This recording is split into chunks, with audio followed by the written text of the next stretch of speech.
Welcome to Nasdaq Trade Talks. I'm Jill Malandrino, Global Markets Reporter at Nasdaq. Joining us at the MarketSite studio, we have Michael Sokoll, Senior Managing Director on Nasdaq's Market Intelligence Desk, for a review of levels to watch on the Nasdaq 100. We'll also take a look at some of the key data that was released over the past couple of weeks as well. And Mike, I know it sounds cheesy, temperatures are rising in the city. In the past couple of hours, it looks like we've had a little bit of the rally, particularly in the Nasdaq 100. Yeah, it's sort of been pinned at about the 13,000 level. Today we're 13.1.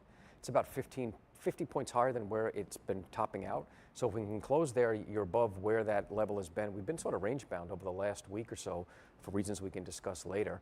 So we'll see, as we progress through the day.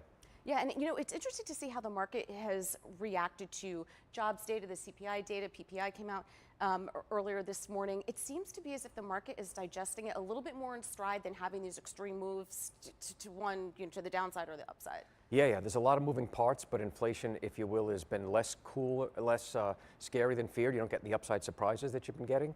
So the PPI data are a little bit cooler than feared. Same thing with the CPI data, and that leaves a little bit of room for stocks to move higher, so long as you don't get these inflation surprises. Right. It seems as if the market almost has it priced in. Again, it's a forward-looking mechanism, so perhaps it's looking at 6 to 9 months out, where it's suggesting these surprises are out. It's a little bit easier to interpret what Fed policy may or may not be, but from guests that I've spoken to, and I'm sure you hear this all the time on the Markets Intelligence Desk, it feels as if things have peaked.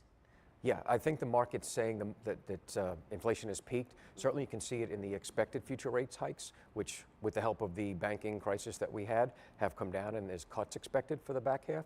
For the next meeting, there's probably a 25 bip increase that's expected. Is like a 2 in 3 chance of that, and that's up from where it was just a week ago. So maybe if the bank earnings, the bank crisis is behind us, we can start thinking more about just regular economic growth and inflation.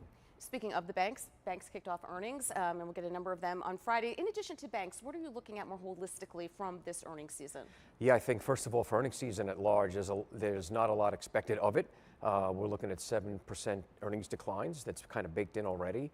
And for the year, we're looking at flat earnings up 1%. So the real question is, as we get closer to the fourth quarter down the road, will analysts bother to take down their estimates? And so there's a lot to happen between now and then. And the upcoming bank earnings that we're going to start with tomorrow will go a long way towards getting us some guidance on what they expect for loan growth, consumer activity, Wall Street activity, and especially going back to the loan growth, business loans, especially if you expect credit tightening. That's the key for whether or not we're really going to get a recession or not. We'll have to take a look at those net interest margins for sure. Appreciate the insight, Mike. Thanks for joining us on Trade Talks. And thanks for joining me. I'm Jill Malandrino, Global Markets Reporter at Nasdaq.